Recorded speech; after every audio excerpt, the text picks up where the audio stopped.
Next question comes in from Creationist Crybaby, one of your biggest fans there, Kent.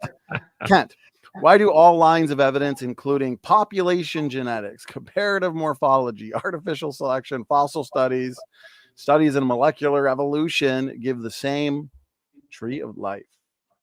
Well, your question starts off with a very obvious assumption that they do give evidence for that. And I would say none of them do. You're just naming a bunch of branches of science and claiming it's evidence. That's not how it works. Show me specifically how you think population genetics would show us that this chart says a human related to a bird, and we both came from a protista.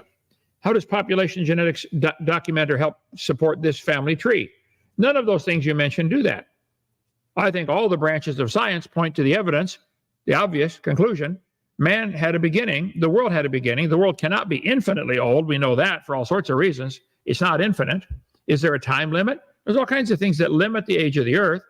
Like I'm covering those on every Friday night on my channel. Get all the channels are on drdino.com, our website. Just click one of them and watch every Friday night's presentation. A different way to prove the earth cannot be billions of years old. And removing time from the atheist is pulling out their pacifier. Crybaby, you ought to know about that. We got you up here. So I know that you got to have time or your theory really falls apart quick. I think it falls apart for other reasons too. But so I think your question is invalid because you made an assumption at the beginning that those things do support your theory, and they don't. Go ahead. Okay, thank you, Kent. Now we got one for you, Wade. Well, real quick, I kind of wanted to add on that because I had a question kind of along those lines, if that's okay.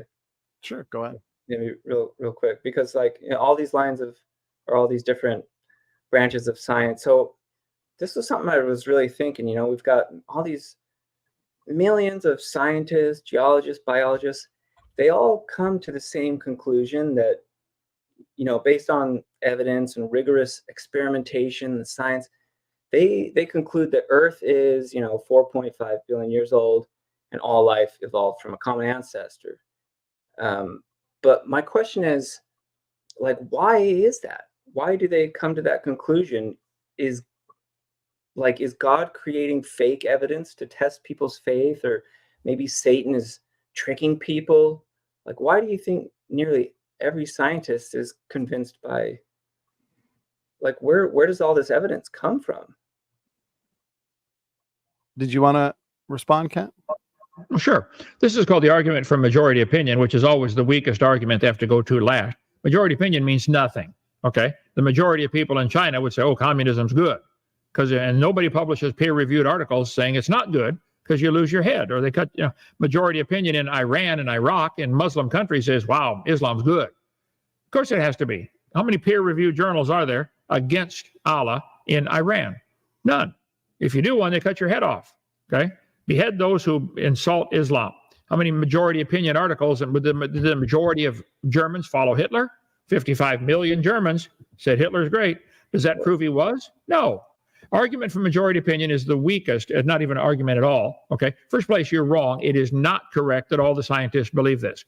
Thousands and thousands of scientists believe in creation, believe the Bible's true, but their articles don't get published in peer-reviewed journals because they go against the religion of evolution. They outlaw the opposition. So you're off topic. So let's say all the Chinese are communists.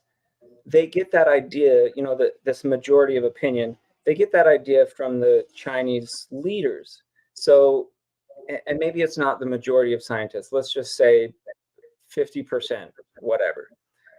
There's a lot of scientists that believe in evolution, but why is that? Who's creating this fake evidence? Or, where's that coming from?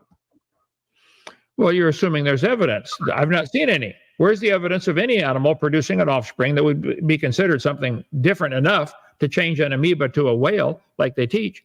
And is there, if someone tried to publish a peer-reviewed article in Nature magazine and said, look, there's evidence there was a really smart designer behind the single cell in your body, the chromosome, this could not have happened by chance, had to be designed. They wouldn't publish it. They only publish stuff that supports their religion of evolution. So peer review and majority opinion is a lousy argument for evolution. Secondly, even if everybody did believe it, that doesn't make it true. For years, everybody said it's not possible to get a heavier than air object to fly. The Wright brothers said, I think we can. And sure enough, they did. And now we have airplanes. The majority was wrong. I don't care what the majority says. The evidence shows there's a designer, and we were designed for a reason, and we're going to face that designer one day. Wade, you're going to stand before God, and every knee shall bow, every tongue shall confess that Jesus Christ is Lord to the glory of God the Father. I would like to see you give your heart to the Lord. Now, you don't want to? Okay. You're talked about in 2 Peter 3. Scoffers are willingly ignorant of the creation, the flood, and the coming judgment of God. So it's up to you. Do what you want. I'll see you Judgment Day in an envelope and seal it. Wade will die and stand before God, and I will get to see him and say, Lord, I tried to warn him. I'll seal it in an envelope. It's coming, Wade. Get ready.